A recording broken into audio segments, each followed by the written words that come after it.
mahina yung credibility ng testigo na yan. Kasi paiba-iba yung sinasabi. Ang problema lang dito, ang nagtitistigo, hindi si Arturo Las Cañas. Yun ang problema dito.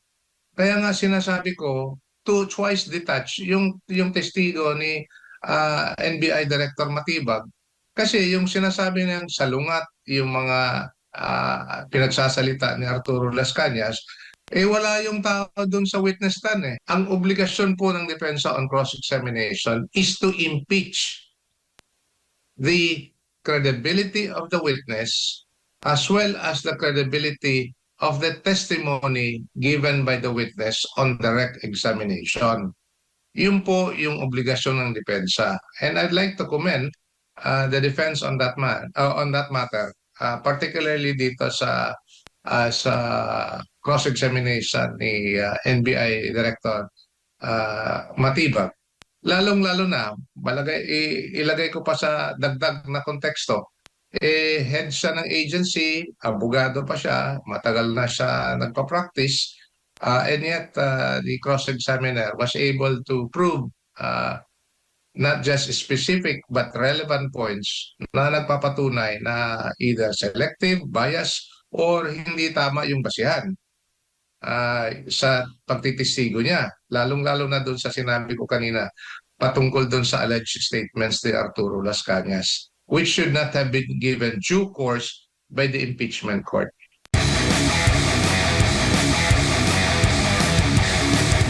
Attorney, hingin lang namin kayo ng inyong pananaw hinggil nga dito sa impeachment trial ng pangalawang Pangulo. Nasa day 9 na po tayo. Ano ho yung assessment po ninyo sa inyong personal na pananaw hinggil nga dito sa nagpapatuloy na impeachment trial ng Vice Presidente? I've been monitoring the trial and the latest witness that the prosecution presented si NBI Director Atty. Matibag. Mukhang 2 araw ata na nasalang siya dyan, ano? Opo. But having said that, may mga butas doon sa mga testimonya niya na hindi natin malaman kung bakit pinayagan pa rin, ano? Like for example, I think there was one portion there is testimony na pinagdedebatehan ng bawat kampo, including the impeachment court, regarding the testimony of alleged testimony of Arturo Las Cañas. Ang hindi po natin maintindihan kung bakit pinayagan pa na yung mga pinagsasabi sa affidavit ni Arturo Las Cañas, pinayagan to get into the records of the case. Kasi nga, as objected to by the defense, hindi lang hearsay ang sinabi, ano? Pero sa akin palagi, hindi lang po hearsay yan. Hearsay twice detached. Mga 2 beses mahigit naging hearsay. Bakit po? Yung unang-una, hindi po ang kinote doon yung sinabi ni allegedly ang sinabi ni Arturo Las Cañas. Wala naman siya din si NBI Director Matibag doon sa panahon na sinabi ni Arturo Las Cañas. So yung palang hearsay na. Pangalawa, normally ang hearsay pala, nakarinig ka ng sinabi ng isang tao and then you testify that in court. So that's hearsay. Ito, twice detached kasi hindi nga niya narinig si Arturo Las Cañas na nagsabi ng mga ganong salita. And pinagbasihan nila doon sa isang statement na hindi naman notarized, hindi naman pinarmado, allegedly by the affiant Arturo Las Cañas. So doon pa lang po, doon sa mga bagay-bagay na yan, it's a little bit alarming to even consider those testimonies in an impeachment court. Kasi hindi yan pinapayagan sa ordinaryong kaso sa korte po. Opo, attorney, mismo nga nabanggit yan na umamin si NBI Director Matibag na nakabase lamang po doon siya sa mga napanood niya mga balita at nabasa po niya mga balita hinggil nga po dito sa mga investigasyon o itong mga pahayag ni VP Sara. Pero isa po sa mga sinabi po niya Nung sabihin po ni Director Matibag na betrayal of public trust has already been consummated, hindi ba ito isang paghatol na mismo, attorney, tila paghatol sa isyong dapat pang pagdidesisyonan ng impeachment court? Yun po ang opinion ni NBI Director Matibag, ano, na consummated na daw yung paglabag ng betrayal of public trust. No? But that being said, it's actually up to the impeachment court to decide on the matter. Kasi nga, siya na mismo ang nagsasabi na pagdating sa term betrayal of public trust, hindi po yan basihan for them to proceed to investigate. If you would recall, on the cross-examination of the defense on Matibag, hindi naman sila nagsusupina ng tao na nilalagay nila yung alleged offense kung bakit sinasabi nila yung tao na on the basis of quote-unquote betrayal of public trust. Kasi nga yan, hindi offense. So, if you make that conclusion, especially in an impeachment court, you're actually persuading the court that there was already a consummation of an offense. When in fact, you are not there to make an opinion. You're there to testify based on your personal knowledge. Opo, opo. At parang pinagbatayan yata yung admission daw ni VP Sara doon sa video, yung kanyang naging press con nga noong November patungkol nga dito sa umano'y banta niya laban sa Pangulo, kay First Lady Lisa Marcos at kay dating House Speaker Martin Romualdez. Sa tingin po ninyo, ganun pa rin, hindi pa rin matibay na ebidensya dahil wala po siyang personal na knowledge about that, attorney? Insofar as NBI Director Matibag is concerned, tama po kayo. Wala po siyang personal knowledge on matters pertaining to what was said by VP Sara or the circumstances by which that was said. In fact, I commend the cross-examiner on the defense team where nilagyan ng konteksto yung allegedly sinabi ni VP Sara patungkol sa alleged grave threat, ano?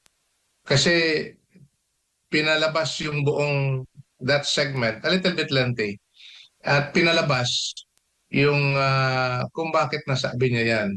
And in that sense, may mga sinabi na mga banta sa buhay niya, sa pamilya niya, doon sa mga ginagawa sa gobyerno na hindi naman iniimbestiga. And kino-confirm din ni NBI Matibag na hindi nga inimbestiga nila patungkol doon sa mga sinasabi ni VP Sara.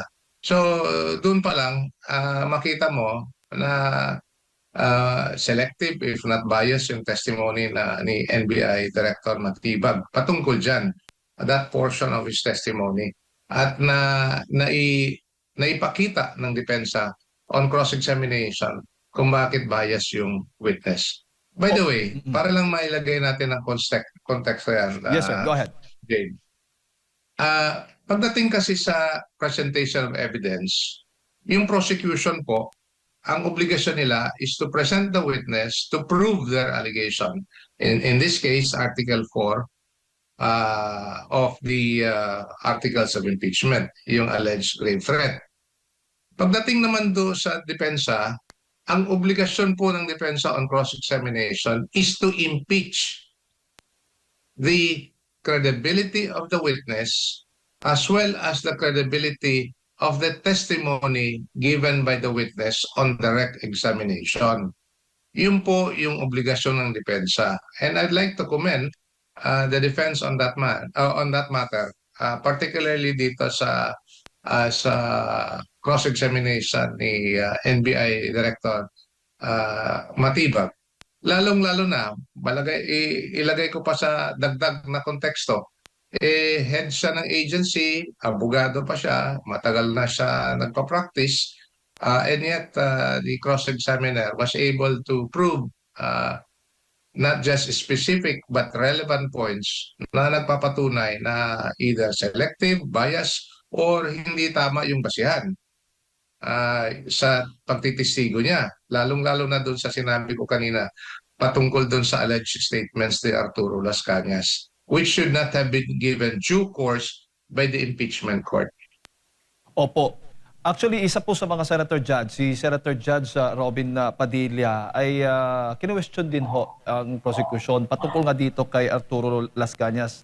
Sabi ng kinu-question ni Senator Robin Padilla ang paggamit ng mga pahayag ni Arturo Las Cañas dahil sa umano'y magkakaibang salaysay nito sa nakaraan. At sa batas po daw, paano ba tinataya yung kredibilidad, attorney, ng isang testigong may magkakasulungat na pahayag? Mahina yung credibility ng testigo na yan kasi paiba-iba yung sinasabi. Ang problema lang dito, ang nagtitistigo, hindi si Arturo Las Cañas. Yun ang problema dito. Kaya nga sinasabi ko, twice detach yung testigo ni NBI Director Matibag. Kasi yung sinasabi ng salungat, yung mga pinagsasalita ni Arturo Las Cañas, wala yung tao doon sa witness stand for us to really impeach the alleged affiant, yung alleged yung tao na nagsasabi doon sa mga paiba-iba yung mga sinasabi. Yun ang problema dito. At pag ganun ang gagawin at patuloy nating makikita ito sa impeachment proceeding, tali yung kamay ng depensa kasi they don't have the opportunity to cross-examine the person himself, as in this case, Arturo Las Cañas. So yun po ang problema rito sa prosesong ito. Opo. And if I may have to add, Yes, sir. no, in a bigger context, itong impeachment trial na ito is both a judicial trial as well as a constitutional mechanism. But the second component of a constitutional mechanism speaks of an impeachment court kung saan yung mga senator judges ay mga politiko. Hindi po kagaya ito sa mga ordinaryong mga huwes sa ating hukuman. Mga politiko po ito, bit-bit nila on both sides of the political fence or whatever their political background or political affiliation may be, no? So bit-bit nila dito, dala-dala nila yung mga political biases nila dito sa impeachment court. That being said, kailangan talaga natin intindihin at ipagtibay yung judicial trial component nitong impeachment court. Kasi pag hindi natin sundin yung judicial standard ng paglilitis na ito, in accordance with the rules of court, in accordance with the rules on evidence, ang maiiwan na lang po rito yung political proceeding. Talagang mahirap na kung doon na lang tayo magbabase sa mga konklusyon at eventually desisyon ng mga senator judges pagdating sa katapusan sa trial na ito. Kasi kahit na labag sa rules on evidence, pinapasok na natin yung mga kwento-kwentong ganyan. Yun ang, to me, that's very alarming. And I think that should be corrected, rectified, and hopefully that won't happen again as we proceed with the impeachment trial. Kayo ho ba, attorney, ay sumasang-ayon din ho doon sa mga yung pahayag ni Senator Robin Hood Padilla, yung tanong niya doon kay sa prosecution kay Congresswoman Luis Trona, ang taong o testigong paiba-iba yung mga pahayag ay maituturing na sinungaling? I fully agree with that, and that's precisely what I said earlier, ano? Kung si Arturo Las Cañas lang talaga ang nakaupo diyan, ay talagang makikita natin yung paiba-iba niya mga sinasabi, yung tinatawag natin sa rules on evidence, prior inconsistent statements. Ibig sabihin, pag mailagay yung testigo dyan sa harap ng impeachment court, ang sinabi ko na kanina, ang duty ng cross-examiner is gigibain, impeach the credibility of the witness on the basis of his tinatawag nating prior inconsistent statements. Yung paiba-iba yung mga sinasabi in the past. Tapos iba naman yung sasabihin niya sa harap ng hukuman. So doon pa lang, masisira na yung kredibilidad ng testigo. Kung masisira na yung kredibilidad ng testigo, eh ano pa ang silbi ng mga pinagsasabi ng testigo patungkol sa trial na ito. So we can already dismiss not only his credibility but also the credibility of his testimony insofar as what was testified to before the impeachment court. Opo, at meron ding manifestasyon na itong si Senator Judge Robin Padilla na kung maaari ay yung prosecution ay magpresenta ng mga testigo tulad na lamang yung dalawang unang testigo ng NBI attorney na nagpresenta o dyan po sa impeachment trial itong si NBI agent Calilong at NBI attorney Jeremy Lotok. May mga pending cases. Dapat sana ay walang mga pending cases. Yung mga witnesses na haharap po sa impeachment trial. Ano ho yung pananaw nyo doon? Tama po. Again, as I've said, that goes into the credibility of the witness. Naibanggit po, if I may recall, last week, naibanggit po ni Senator Judge Robin Padilla patungkol sa mga kaso ni Attorney Lotok, no? Na Yes po. kasama doon yung perjury. Kung tama yung narinig ko at kung tama yung nakalap na, na report ni Senator Judge Padilla na meron din siyang kasong perjury, talagang kung haharap ka na sa korte, bit-bit mo yung bagahe na meron ka palang kasong perjury, doon pa lang kahit na hindi ka na magsasalita, sira na yung kredibilidad mo. So, ibig sabihin, you have to do triple the time and the effort for you to prove that presenting yourself before the impeachment court, you are a credible witness. Kasi may bagahe ka na, kasi may kaso ka na perjury. Ang ibig po sabihin sa perjury, nanumpa ka na magsabi ng totoo sa harap ng hukuman, and yet, or that you have made a statement under oath which appears to be not true. So yun po yung kaso niya ngayon. Opo. Bago ko ipasa kay partner at attorney, para po sa inyo, yung naging pahayag din ni Senator Judge Robin Padilla ay may batayan ho ba yung kanyang obserbasyon na tila ba one-sided itong prosecution? Pagbabasihan natin yung mga sagot ni are you referring to Louis? Senator NBI Director Matibag? Yes po. Tinanong po ni Senator Judge Robin Padilla kasi itong si Congresswoman Luistro. At yun nga, ang naipahayag niya, kahapon po yan, na doon sa testigo po ni NBI Director Matibag. Opo. Sa akin naman I will not be surprised if the prosecution will have to present witnesses to prove their case. Kasi naniniwala yung prosecution na may basihan yung pagsusulong ng kaso against VP Sara before the Senate impeachment court. And I will not be surprised as regards the fact that they will get witnesses that will prove their case. So the long and short of the story is that kung bias man yung mga testigo na yan, bias in favor of the prosecution, that is expected of the prosecution.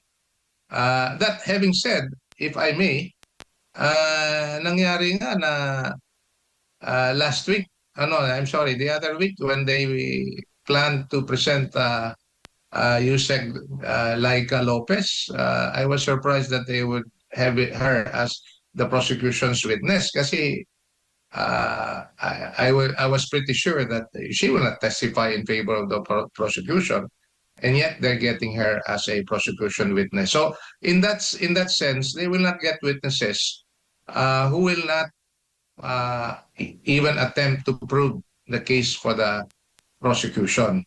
But in all proceeding kasi, and especially in this case, lalong-lalo na yung taong bayan ang nakikinig. Hindi lang po yung senator judges in front of the witness or witnesses being presented in court. But lalong-lalo na yung taong bayan na nakikinig. Mas mabuti na kung sino yung magtisisigo sa harap ng hukuman at sa harap ng taong bayan, hindi bias para mataas yung kredibilidad at katanggap-tanggap ng taong bayan yung mga pinagsasabi ng testigo.